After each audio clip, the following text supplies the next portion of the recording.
I've really enjoyed my time here. It's a very unique school, very family orientated and has a family feel to it.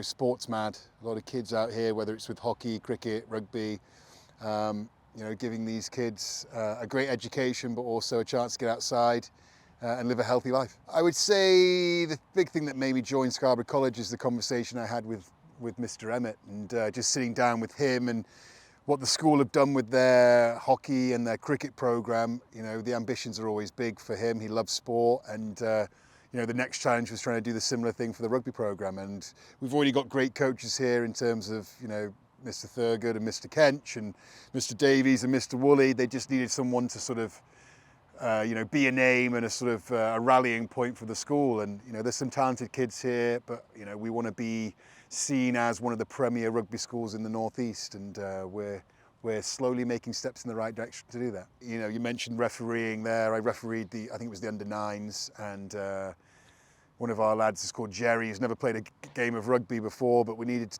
9 healthy bodies to put out a fixture, and we're against a very strong Pocklington side who are doing very well against us. And then suddenly Jerry gets the ball in a bit of space on the outside and turns out to be the fastest 8-year-old that I've ever seen. And he goes 70 yards and takes it to the house. The only problem is no one had taught Jerry to touch the ball down for the try, so he ends up dropping it over the line like an NFL score. But luckily, the Pocklington coach was happy to award the try. So, and ever since then, Jerry's enthusiastic, and his like for rugby has, tripled. And I just had a session with him just then, and he's really come on leaps and bounds, and we've unearthed a new talent. And like I said, we've got him so young at the age of 9 or 10.